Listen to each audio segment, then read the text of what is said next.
Çok rahmat. Ömrüңүздөр uzun bolsun, den soğukta olуңуздар. Kırgızstan ушунчалык demokratiyalı өлkө oldu dep dünya жүзү ээ соғып атат. Мына бул жерде пикет кылып атса, ошонун эле 1 метр биягында свадьба өтүп атат. Эч ким таарынбайт.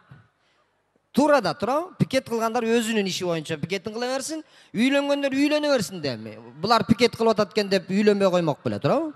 Үйлөнүп атышат, эч ким таарынбайт. Үйлөнүп аткандар минтип атат. Келинчегине карап, жаңы үйлөнүп аткан жигит: "Мына жерде пикет болуп атыр, кел пикетке сүрөткө чыгып койбойлу" деп мындай. Пикетке сүрөткө чыгып бир жаңы жылда ёлкага сүрөткө чыгып аткансызчы.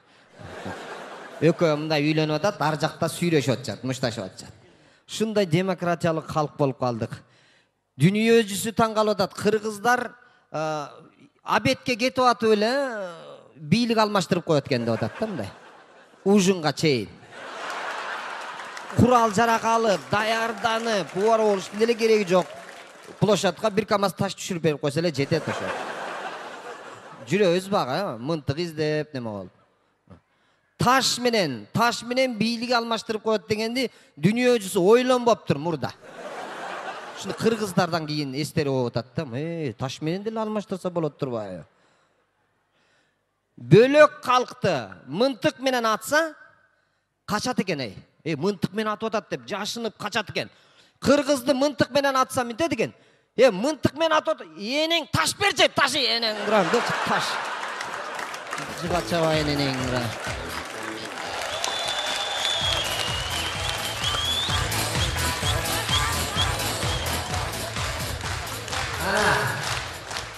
Чолпонбай каяктан чыкканын билип алсын. Муну площадты бирок бир четти кичине булгап коюп атат, центр. Мындай кылбайлы. Баары бир деле кубалайт экенбиз, баары деле качат экен. Бу ак үйдү аэропорт жака бир таштактуу жерге эле салып коймойлу я. Кандай дейсиңер?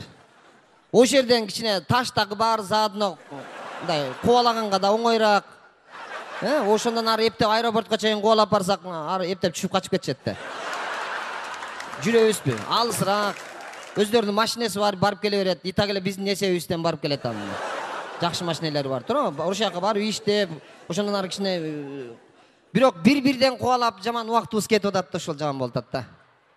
Бир оптом кубалап, бир эс албайлы концерт көрүп, тынчыраак, я, кандай дейсиңер?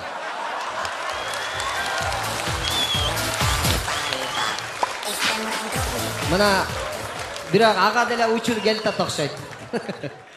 Чогула башташты азыр. Тандалып чогулуп берип атышат. Өздөрү эле белгилүү болуп атат да, ким катыш керек, ким кубалаш керек экени билинип калат өзүнө. Казактар келиптир. Ой, биз тынч эле жашап атабыз, зеригип кеттик. Бизде деле кичине бир бийлик алмаштырып берип койбойсуңарбы десек, бир кыргызга келип, пожалуйста дептир.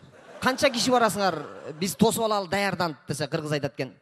Бир 20 чактыбыз барсак, алмаштырып келебиз деп, убакыт кечке чейин жетишип калабыз кечинде. Кечинде эме бар эле, биякта, жоро дейтмиш да. Ошого жетишип калыш керек десе. Казак таң калып, ой, 20 эле кишиби? Койчу. Жок дегенде 100 киши барбайсыңарбы? Десе, кыргыз таң калып, ой, жөнтүчө жиндисиң. 100 киши барсак, анда мародерство болуп кетпейби деп коет. Биз кичине 100дөн ашсак эле мародер кылып эткенбиз. Ушул ягынан да күчтүү экенбиз. Мына кечээ мародерствода нааразы болуп атышат. Бийликтегилер чыгып алып, телевизордон айтып, элдер чыгып алып, народныйды тоноп кетишиптир деп. Эгоку, эл көчөгө чыкса, народтуку деп жазылып турса, өзүбүздүкү турбайбы деп алышты да, туурабы?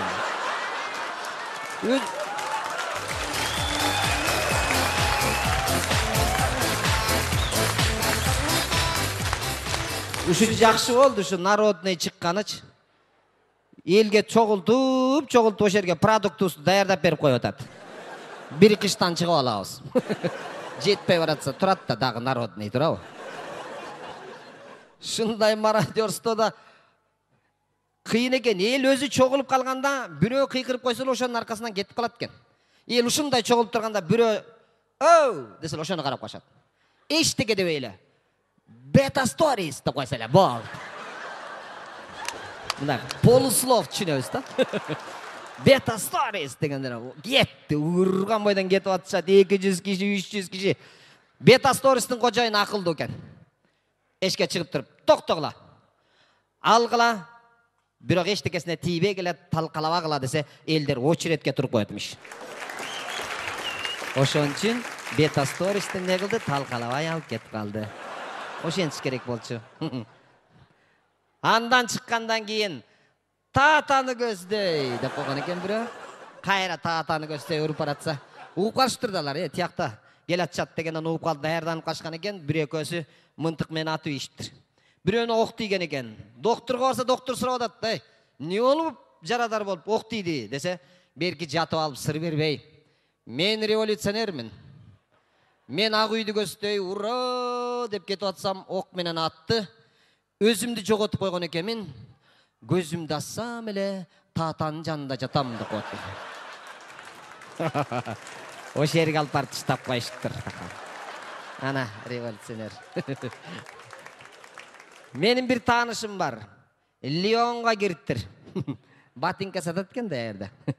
Бир мүшөк батинке көтөрүп алып, айылга алып барып, "Мына сага подарок" деп жерге төксө, жалаң оң бут экен. Азыр туугандардын баары оң тарапка басып чыкты. Кудай кааласа, ушу шайлоонун ортосунда да бирдеке болуп кетсе, сол тарабын алам. Ошол жерди оң алып алам. Зато импортный. 89га чыккан жашын унутуп калыптыр бир апа. Холодильник көтөрүп алыптыр. Бел талып кеткен окшойт. Остановкада турган балдарга келгенде, "Холодильник кереги жок беле" деп коет. Ошол жерден саткан аттыр да. Десе балдар шустурийлик кылып, кемпирди тоноп, үстүндөгү холодильникти ала коюп, "Такси, такси, такси" деп таксиге сала койсо, такси качып кетип атат дейт. Такси качып кетип атса, экөө аркасынан кол алып туруп, "Уру" деген бойдо. Кызык окуялар болду. Өзү качканы, кубалаганы биз өзү көнүп калдык. Остановкада отурсаң, 5-6 жүгүрүп кетсе деле, отурган эме сурабай эле кошо жүгүрүп алат. Жолдон барат сурап коет. "Кайсыга?" деп коет. Биз кайсыга сап, "Кай кормой жөн эле?" Спортсменбиз да. Шундай көнүп калганбыз.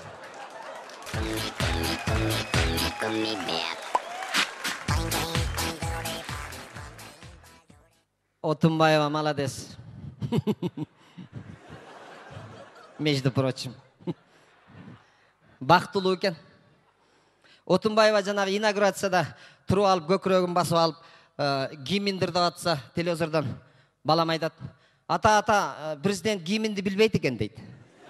Мен айттым, "Балам, бул случайно президент болуп калды, эгерде мурда даярданганда жаттап алмак." Ничего, жаттап алат.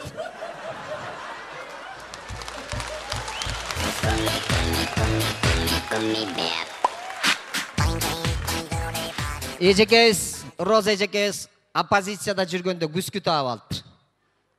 Алып күскүдөн сурап калган экен.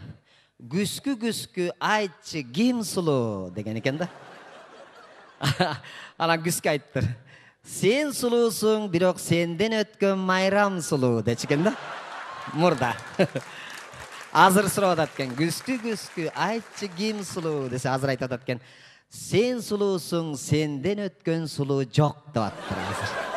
Ана, бактылуу экен. Эмнеге бактылуу экен деп атам. Азыркы өкмөттү көпчүлүгү мынтип айтат экен. Убактылуу өкмөт деп. Бул бизди жөн эле ууспа көйтөш үчүн эле ууну кошуп коюшкан. Болбосо уусу жок, булар бактылуу өкмөт.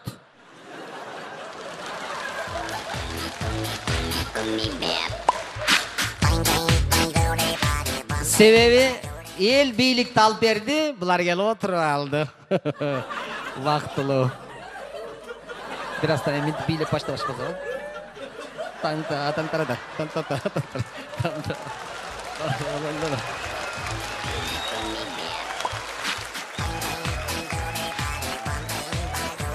Мурда Бакиевдин убактысында эл өзү кичине мындай саясатташып кетпедик, анан бирдеке болсо эле ушак айткан жакшы көрөбүз го. Бакиевдин учурунда деле быжыр деп эле сүйлөшө берет элдер. Эмне болду деп сурасам эле, Бакиев өзүнүн туугандарын коюп алыптыр дешип элечи. Мен ошондо эле айткам, анан эмне сенин тууганың коюп алсын беле. Ар ким өзүнүн тууганын коет да, туурабы? Мен деле президент болсом өзүмкүн коймокмун. Мен жана тамашалашып атканым себеби азыр минтип калыптыр.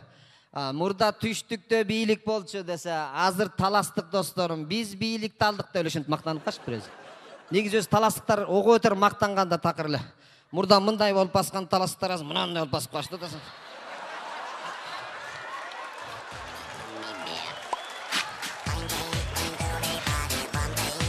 Багы мактанчак жандар ого өтөр эле. Өпкөнү мындай сыртка кармап алгам да. Официанттарга окшоп мындай. Таластыктар өзү негизи өзүнүн натурасында мактанмайынча тура албайт да, чыдабай кетишет буларчы. Бир таластык бир островко түшүп калыптыр. Жалгыз эмне кыларын билбей, зеригип ушундай жашап атса, бир самолет катастрофа болуп учуп келип сууга түшкөн экен, караса бир кыз чөгүп баратат дейт. Таластык ушундай эле сүзүп кетип атат, эми чөкпөйт да билесиңер, ушундай эле сүзүп кетип атат. Барып баягы кыздын аркасына алып катер болуп сыртка чыгат дагы. Баягы кызды эсине келтирип, оозунан суусун чыгарып, жакшылап караса эле, жанагы Дженнифер Лопес деген кыз бар го, ошол экен да. Көрүп алып, сүйүнүп, таанышып, 3 күн жашап калыптыр. 3 күн аябай жашаптыр да, гана мактанайын десе эч ким жок таластыкта. Жалгыз да островдо эч ким жок. Бияка басып мактанайын десе эч ким жок, бияка басайын десе эч ким жок. Ушундай мактангысы келип кеттир да, баягы Дженниферди чакырып алып туруп, чачын лысый кылып, кырып туруп, эркек окшот, башына калпак кийгизип туруп, жанына отургузуп, далга чаап туруп, Керимбек, мен Дженнифер Лопес менен жашап атам деп мактанып коет. Чыдабай кеттир да.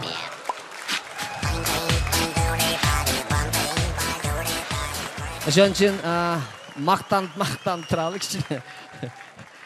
Мен нарындыктар мактанайынбы мен? Биз нарындыктар мактанганда таластыктар неудобно болуп кетет. Нарындык менен чүйлүк дос болуп калат экен да, чүйгө конок келип калса, чүйлүк досту айтып калтыр. Нарындан досум келди. Баягы байлап аткан тоокты алып чыгып сой, байбиче дептир. Ана тоокты алып чыгып сойгон экен, сойгондон кийин байбичеси эшиктен кирип, жарымын салайынбы же бүт эле салайынбы? Десе абышкасы жарымын сал деп анан сыйлап узатып ийген экен. Кийин чүйлүк досу нарынга барып калса, нарындык досу, ой, чүйдөгү жакын досум келип калыптыр. Баягы байлап аткан койду алып чыгып сой деп союп калган экен.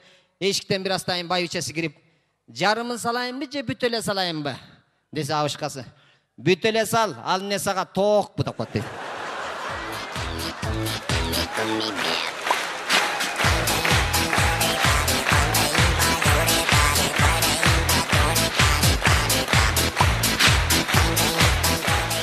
Рахмат.